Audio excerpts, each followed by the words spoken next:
most of us here have been betrayed by someone, whether it be a boyfriend or girlfriend cheating on you, or whether it be by a family member or a friend talking behind your back.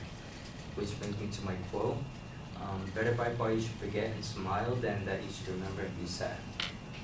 I remember in junior year, I had this girlfriend and I had this best friend.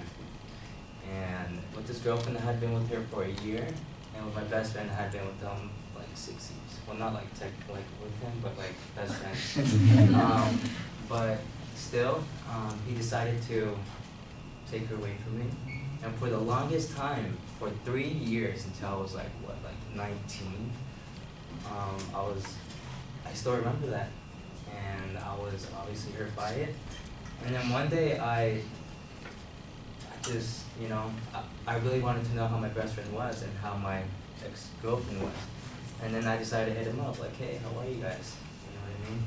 And they're not together anymore, which makes me really happy. But still, they're really good. They're going to school, they're going to work. And then from then on, I felt really happy. Like, I didn't feel that anger, I guess you could say. And I was just thinking to myself, like, dude, that was so stupid what I did. Because what I just did, I would just let go of the contact. They tried hitting me up, like, hey, like, can we talk about this? I'm like, no. And I was just being that practical guy. And honestly, I can really jump into school because honestly, it's right. Because sometimes there's tough situations in our lives that don't let us progress, I guess you could say. And that's why it's easier to smile and forget than to remember and be sad your whole life, which is unhealthy for the body and the mind. And hope you guys can take whatever situation, whether you guys been cheated on, you guys can hit them up today, be like, hey, how you doing? You know what I mean? And then from then on, just smile and be happy. Thank you.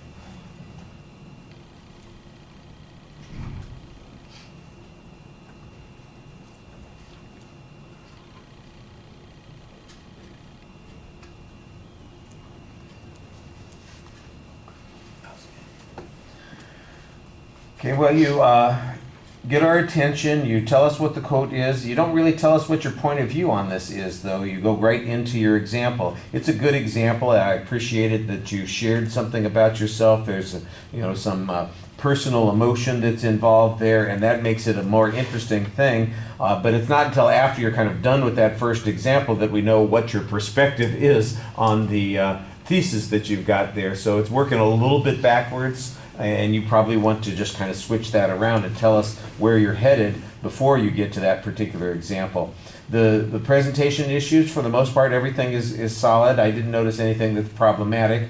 I think that you might be a little bit more conscious of your body movements and maybe plant yourself a little more firmly so that you're talking from a position of great confidence. But your facial expressions and your vocal inflection seem to suggest that you find humor in some of the things that you're talking about, but also you've got kind of a sense of closure or satisfaction with the emotional element that you were trying to convey to us. And I thought you did that pretty well.